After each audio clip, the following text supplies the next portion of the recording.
with that, because he and I do have such, I think, a hardcore work ethic that depletes other parts of our lives, largely our personal life, family, friends. So continuing to try to find that balance, continuing to work even harder to keep the career alive, but to also keep our personal life satiated, I think is probably a lot of people's goals. I think that's a common thing with a lot of people. For me, specifically, I've got some work coming up on the horizon that is going to make that a little bit more difficult. I've been lucky enough to be home for a large part of the last almost 18 months. I've done a little bit of stuff here and there. In fact, I was just away last week for a couple of weeks doing a project that was, a taste. I was like, oh yeah, I forgot. This is what it's like to be working all day, every day, and not see the kids. But it's something that he and I both strive for, and that we are kind of actively trying to keep an eye on and to keep in check and to keep balanced. And I'm still. I mean, you and I were just talking about this on the way here today. To be where we are in our lives, and to be where we are in our careers, and to still have work available to us, it is quite a blessing and a success. So, we're gonna keep working, keep trying to entertain you guys as much as we can. And that's the thing, is like, what we do, we call it work, but he and I both love it. I know this guy loves it as much as I do.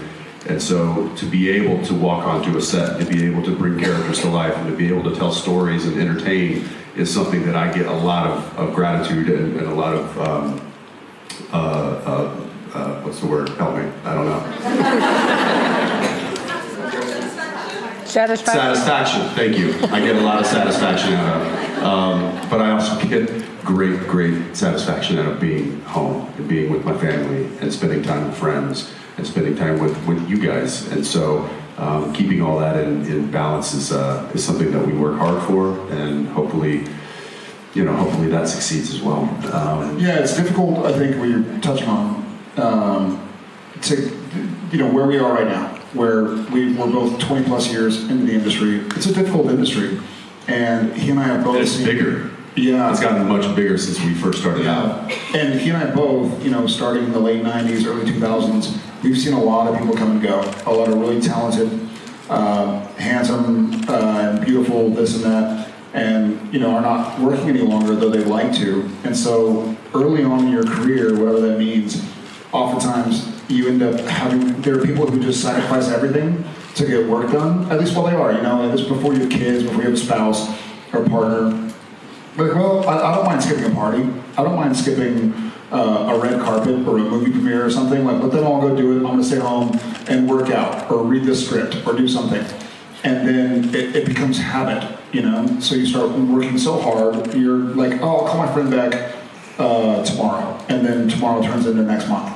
You're like, shit, I wasn't, avoiding you or ignoring you, but man, I've been busy. And the friends that stick around understand that. They're like, okay, you're in a weird industry. There are a lot of people on the planet who would love to have had a 15-year TV show. And so it takes a certain sacrifice. But then life changes, and now you're in your 40s and you have a spouse, you have kids that you love, and you don't have to make those sacrifices. You're just used to it. You're just used to waking up at 5 o'clock, getting out of bed with your spouse or your partner or whatever, and sacrificing sleep and sacrificing kind of normalcy. So I think now, ironically, I think he and I are both like, what does that normalcy feel like? And so it sounds like a strange goal, but I think somebody, my therapist, as a matter of fact, asked me the other day, he's like, okay, well, what are your hobbies? Like, what do you do if you have time off? I'm like, what?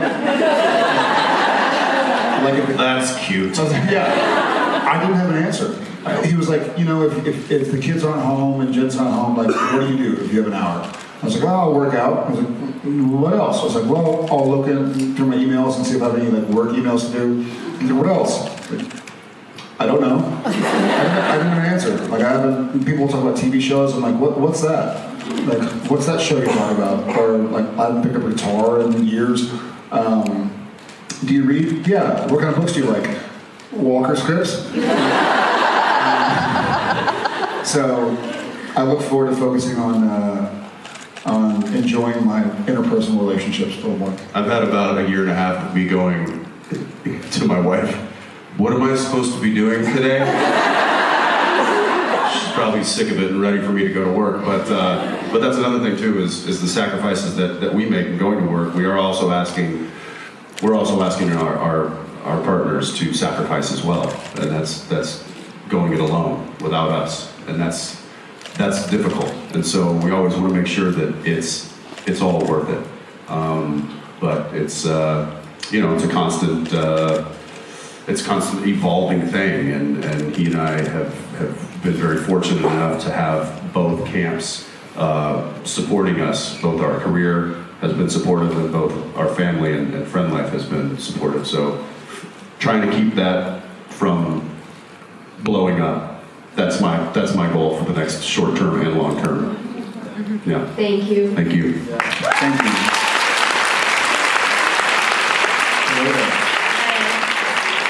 Hi guys, I'm Sarah from Italy, and I know that you guys hear that a lot. You hear a lot of stories. I'm Sarah from Italy. You hear that a lot?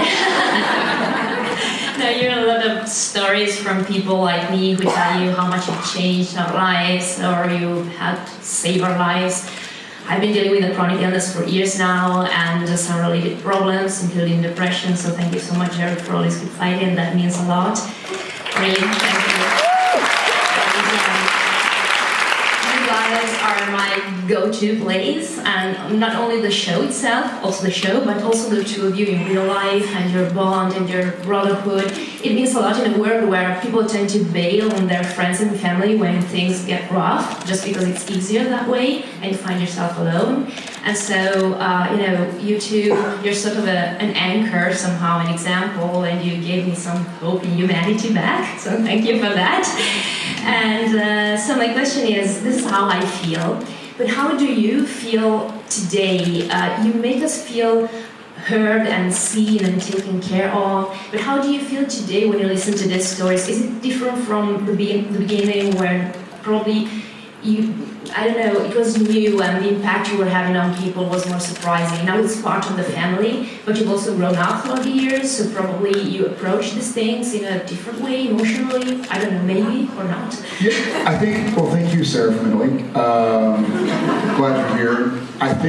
I hope you and all of y'all realize that as much as y'all feel like you learn from Sam and Dean or Jared and Jensen or whoever, we learn as well. And I think one of the things about our business and the way we approach acting, you have to be curious. You know, if you just walk into a character or to an episode of TV or a movie or whatever, and you think you know everything, it's not going to be very interesting.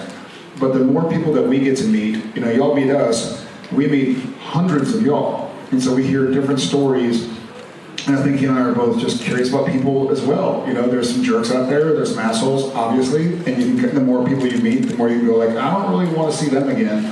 But then you meet other people, you're like, oh, like that's such a unique story. We all have our unique story. And so we're able to explore that on camera, then that bleeds into off camera. And so I feel very curious about people. I know Jensen does as well. Like, I feel like I learned from y'all. But I feel just as lucky to meet so many people as I'm sure y'all do. And some of y'all who will meet each other this weekend, or maybe met each other at JIB5 or JIB8 or wherever. We get to have those experiences too. And so I feel grateful to kind of be in a position where I get to meet so many different people. And it just kind of makes you, what's that great quote? I think it's Aristotle, like the more I learn, the more I realize I don't know. So I feel like the more people I meet from different backgrounds or different current situations, I'm like, oh yeah, like there's a big world out there. We're all going through something. So I feel very blessed to be in this situation. Y'all have to look at 2 people. We're looking at 600. So we get to kind of learn from everybody.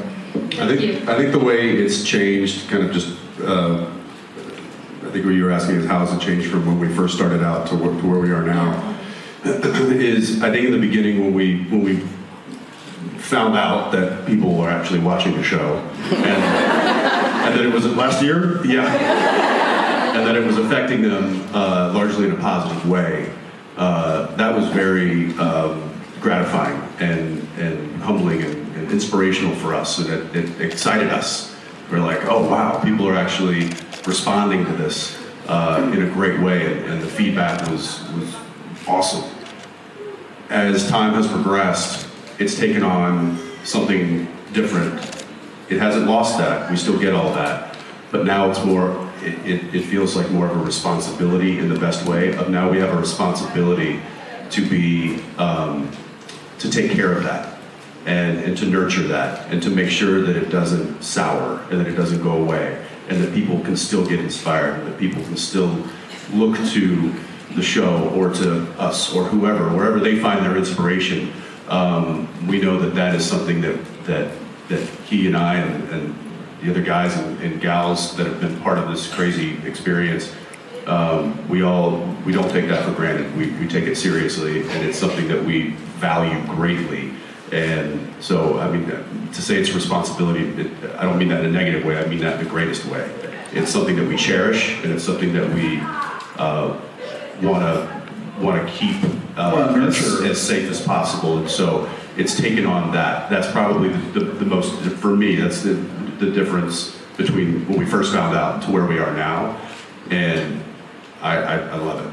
I'm so happy that it's transitioned that way, or that it's grown that way, because it does. It means a lot to us as well to sit here and hear you, Sarah from Italy, that you found inspiration in things that we've been able to put out in the world, and that's what it's about. It feels like thank you. It feels like a tree.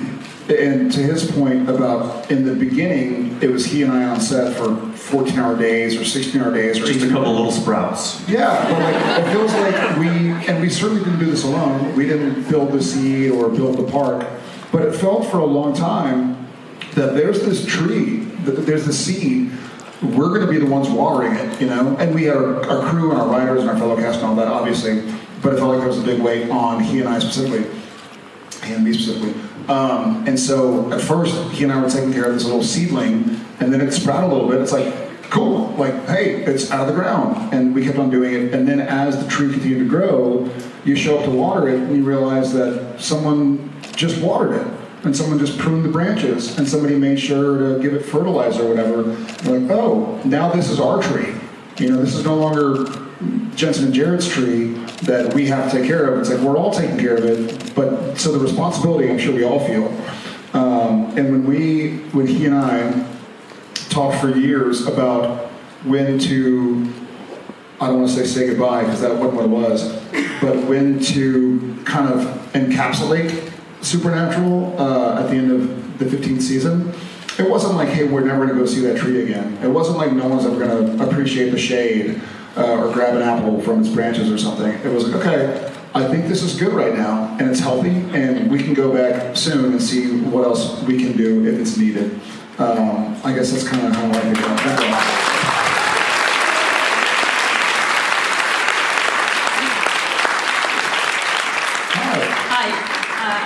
From the Netherlands, and it's been a while since you two have played Sam and Dean on Supernatural, so I was just wondering, it's just the two of you, and there's nobody else around, do you just sometimes pretend to be Sam and Dean? Did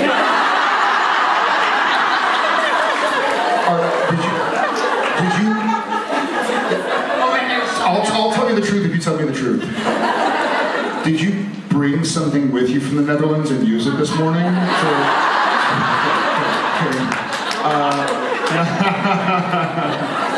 I don't know. That's a great question, a funny question. I don't think we were going to ask it. I think there's a part of Jared that's Sam. I think there's a part of Jared that's Dean. I think there's a part of Jensen that's Dean, and a part of Jensen that's Sam. Like, these guys were in our lives for 15 years. We lived with them. So I don't think we ever like go through scenes. Driving in the car, and it's just the two of you. And then you say, now get this. Yeah. We'll pull our weapons and our machetes. And Jensen says, so shut up.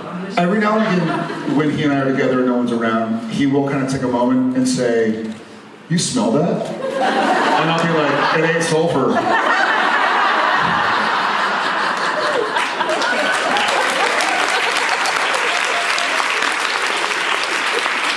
I'd say it's probably more of us referencing Sam and Dean and Supernatural and the experience that we had for 15 years, rather than slipping into the characters and I blacked out. What happened?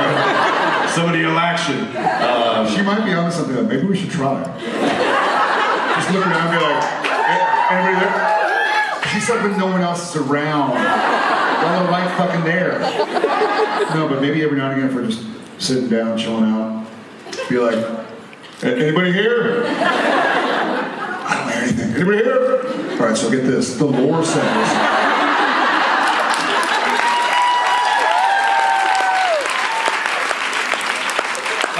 We would also probably get arrested. We should, for Halloween, we should just go as Sam and Dean. And like cruise in the Impala around town. It's probably the easiest outfit to So easy. with a flannel shirt and some boots. So easy. And we look just like them. Thank you. We look like they aged poorly. Just kidding. Thank you so much.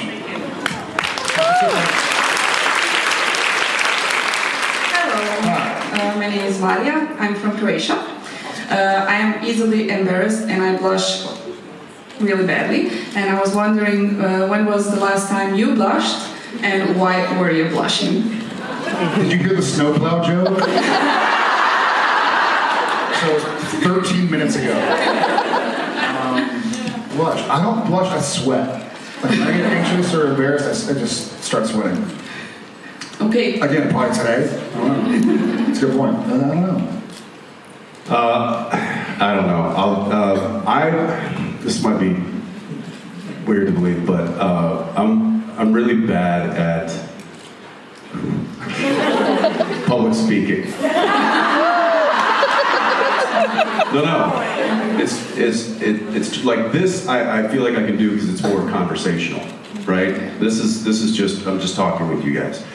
But if I need to get up and give like a speech in front of a crowd of people that I may or may not know, man, that's hard for me. And I just recently had to do kind of an impromptu. I was just filming something, and when I wrapped and I was finished, people were like, speech, and I was like, shit. And so I had to stand there on set with a whole bunch of crews, some I knew and most I didn't, and basically thank them for an experience and try to say something of value and something meaningful. And I must have been beat red because I was stuttering and I was like, it's just really, you guys, this has been, and I don't, if you understand, please somebody hit me in the face immediately with a blunt object. So I don't know, that was just last week, so that's kind of fresh on the brain, but yeah, that was difficult, oddly, because it's not like I'm nervous getting in front of people and having this kind of conversation, but when I'm supposed to, off the cuff, say something meaningful to a mixed crowd, I get really nervous. And even if you know, that was me on Walker. Yeah. So anyway, that was recent. Yeah, that's too funny. Same. This past week, Tuesday, we wrapped, and they were like, hey, and that's a season 4 wrap on Jared. And everybody just got quiet. No one was yelling speech, but I was like, oh fuck, they want me to say And they're all staring at you like... And I've known them for 4 years. Kind of, no, but it's like, I know these people, No, it's more like you better say something great. Other than that situation, which is funny, because same, I kind of subscribe to the belief that, I heard this one time and I loved it, and so I'll say it, but you can't rob a naked person. Which is to say, like, I kind of lead with... They clearly already robbed themselves of dignity, so that's... Well, but I feel like I lead with like, hey, I'm a fucking nerd, you know what I mean? Like, I'm not really cool. I have a cool job, and I love telling telling stories, but I also love hearing stories, you know, so, like, don't expect anything neat from me. I'm just fucking weird Texan moose. And so I under-promise a lot, I think, is the easiest way I avoid embarrassment. Not that's the correct way to do it. But, yeah. But you did well. You're not blushing. Sure. Yeah. Well, yeah. Do you remember you Doesn't from feel- Croatia? Maria, yes. Maria. Yes. Way to do it. Thank you. Hi, I'm Naomi from Italy. And so recently I saw on Twitter a page about the script for No Rest for the Wicked, where apparently Kripke made a comment about how Dean is supposed to sing Wanted Dead or Alive, and he wrote, "No, Jensen, not in key." So I was wondering if you guys remember any other comments that the screenwriters has ever written on 15 seasons of Supernatural. I don't Like remember. directed to us personally. Yes, directly to you personally, which could make us laugh or whatever. I've had a few times where it's been in the script where it actually uses my name, and it's like, or whatever Jensen wants to do here, and which is odd because it breaks the fourth wall, so to speak. But yeah, it'll be in the screen, and it'll just be like, and then Dean bites into a piece of food, and then in parentheses, or whatever Jensen wants to inhale on this day. And then other times it's been like, and then Dean turns and does something funny. We'll leave that up to Jensen, and so. But I think that speaks to the comfortability that the writers had with us as performers, and also as stewards of these characters and of this story.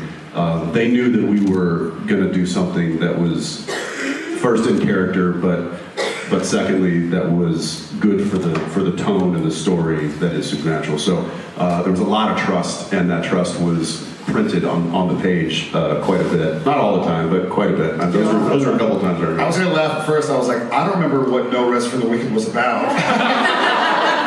I don't either. What was the episode? It was the scene. It's the episode where the scene is when Sam and Dean are in the Impala and they sing "Wanted Dead or Alive." Okay, what season was that? Season 3, guys. It's the last. 15 seasons. I know, but it's the first time that you died, Jensen. You should remember it. I died like 130 times on that show. Yeah, but you never forget the first time. Clearly, I did. I recall.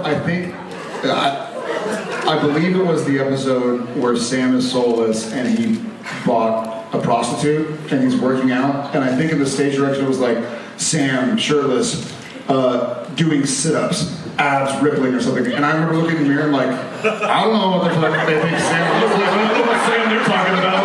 Yeah, basically. I was like, Sam Ewan? Yes, exactly. Hey, Sam Ewan, you gotta come do it. But it was like, muscles bulging. And I was like, who the fuck do they think they're writing? Muscles? Yeah, exactly. Beyond that, I've forgotten a lot of what happened. Yeah, thank you. Thank you so much. I'll watch No Rest for the Wicked. How are you? Hi guys, I'm Connie from Austria. This is a weekend of many firsts for me.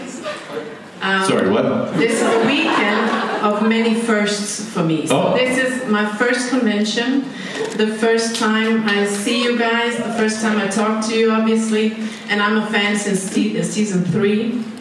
My brother. No Rest for the Wicked? My brother introduced me to the series, and it was one of the greatest 15 years of my life. I want to know if you have a favorite one episode only actor on Supernatural who never returned. Wow, that's a great question. Thank you. One episode only. Do you mind telling us which actors were only on the episode? We got some time. If I can tell you 3 favorites, I have the first, which is almost a favorite, Ellen Gear, who flirted with Sam in season 3. A red sky. What the fuck is going on with season 3 here? The elder lady who was flirting with Sam. When we were dancing? Yes, and she was always touching Sam's arm. And she was, I think about 60 years old at that time. She had long gray hair. She was beautiful. She was a real Is this when he dressed up like James Dean? James Dean. Yes. She was great. Yeah, she was great. And she was real. I love how she played it with stand-up and how uncomfortable he was and the joy that he had.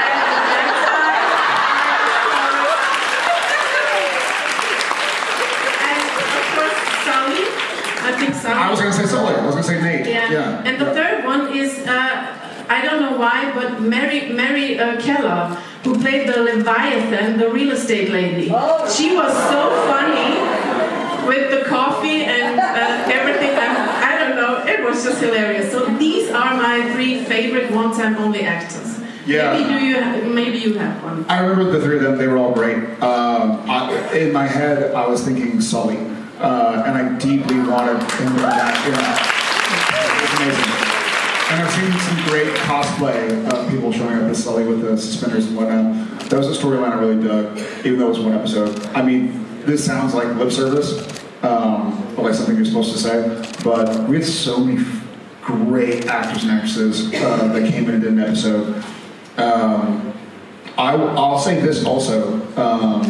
2 people from the same episode, one who I already knew, one who I never even met, were Todd Stashwick and the pizza guy from Monster Movie.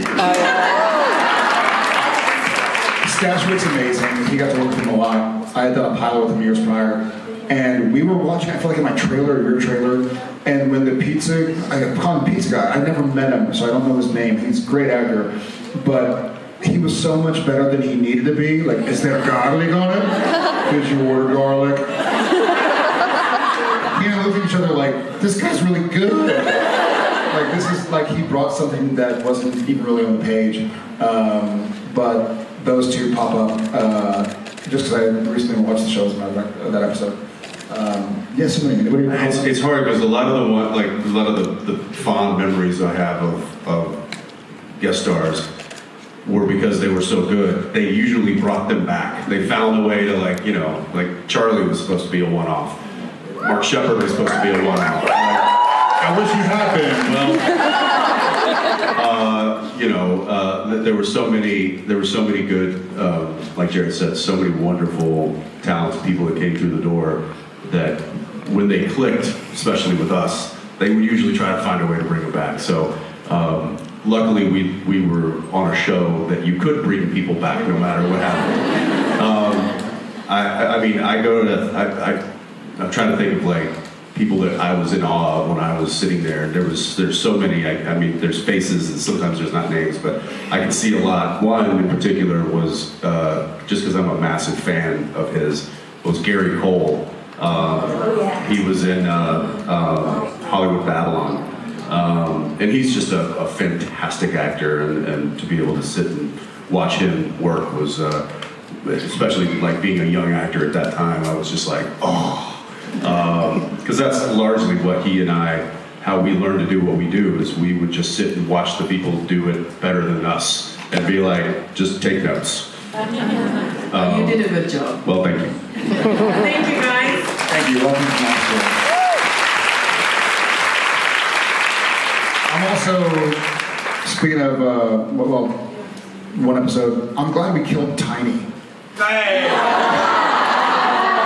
But we kept him around. He sacrificed. Yeah, that's right. That was one episode too. Yeah. But we figured out a way to keep him around anyway. So We tricked him. and now we can't get rid of him. Yeah. Hi, how are you? Like luggage. Like underwear. How are you? Hi, my name is Argh. I'm from Germany, and I want to know what was your most favorite unscripted scene or your least favorite scripted scene? Or moment? Yeah. Great question. I'm thinking about a moment where. Wait, let me guess. Yeah. Where was it? Where Sam gets possessed by the Meg demon and finally gets exorcised, but he had been like kind of torturing Dean, and so Dean reaches over after Sam is back to Sam, like what happened, and just punches him. I was like, season 2, Jesus. That that wasn't scripted. There's so much that wasn't necessarily scripted, you know? Certain moments. One of my least favorite things, maybe my least favorite thing that any writer can put into a script is like, Dean cries, Sam breaks down, Dean tears up, Sam and, you know, whatever, do this. I'm like, because there were so many, if you were to go through all of the scenes of Supernatural, which there are many, and then watch the episodes, rarely was there a sequence where it was like, they get emotional, where we did, and there were so many where they don't even mention that we get emotional, but you just feel it. You're just there and you're like, wow. I hate it when it's like, this is where I'm supposed to cry. Because sometimes you don't even know, you'll go through a scene and you'll go like, oh shit, like that's hitting deep. And it's not because it's scripted. So, offhand, God. I think there's a lot of moments, especially like some of the emotional moments. One comes to mind, which is the barn scene. Which one? The most recent one. Yeah. Genius. Where I'd be interested to go back and look, and I can't remember if, you know, maybe they didn't use it, but to go back and read that scene on the script and see how word for word it was on the performance, because I feel like there were takes where I know I would like maybe repeat myself, or I would say some things that I thought were, you know, dove into the emotion even more, and it wasn't something that I planned. It's like just felt it. You just feel something, and when you've worked with somebody for so long and you're so comfortable with the character and you know the story so well, you can be available for those things to hit, and you can act on them, and you can say those words, and you can say something that just makes it feel more real. And I feel like we did that in that scene. There was some dialogue that may have been added or massaged, or, you know. I don't know if it was ever added to a revision or if we just did it, but like the callback of like, I can't do this alone, yes you can, well I don't want to, it's the exact same words that Dean said the same, and vice versa. So there was stuff that wasn't scripted initially,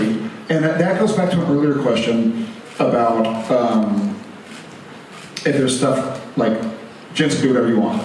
Like the feeling of that scene was like, here guys, we know this is here's the template. Intense, here's the template, make it y'all's. Like y'all know Sam and Dean more than anybody ever will, you make it yours. And so he and I had a couple months because then COVID happened, the pandemic, and so we made it ours. It was so hard to rehearse that scene. Even it was scripted where I was on the ground. Yeah. And Jared comes up and kind of cradles me, and I'm, you know, like effectively dying in his arms. And which would have been so long to try and carry your ass. And I felt really strongly, and I've told this story before, but I went to Bob Singer, who directed that episode. I went to him a couple of days prior, just thinking about that scene, because it was a monster, and it was looming, and it didn't feel right to die laying down. And I said, hey, is there any way, because they were still building the set, I was like, is there any way, can we figure out a way for me to die on my feet? And Bob was like, how the hell are you gonna do that? Who dies on their feet? And I'm like, Dean Winchester dies on his feet.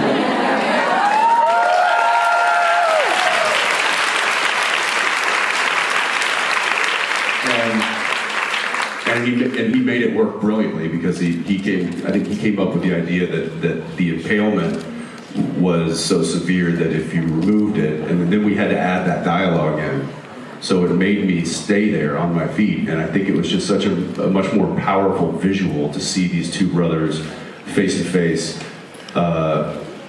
in that moment. And so, you know, that was certainly one big thing that was totally unscripted that I fought for, and I'm really happy I did, because I think it just made that scene that much more powerful. It's also I'm grinning to myself because I've watched a lot of the 15-20 reaction videos, the finale, and there's some really savvy TV viewers out there who've seen a lot of different television shows, a lot of episodes of them, and you'll watch some, and they'll be like, oh yeah, oh, see, I'm taking on the big guy. Oh yeah, take that, blah, blah. And then when Dean goes to the post and then runs out and it shows, they'll be like, yeah, oh no, oh come on, no. They just showed up for too long. Like, oh shit, you know, so, and then I turn off because I'm crying. I still love the fact that the stunt guy, who is awesome, he's like ex-military, giant, one of the biggest guys we've ever had on our show. His name was Heidi, and he killed Dean Winchester. But he's an awesome guy, and in fact, I was just in Vancouver and working with Jesse, and Jesse and Heidi are like super close buds now. So it was good to kind of reminisce with those guys a little bit. But anyway, on a brighter note, we're gonna walk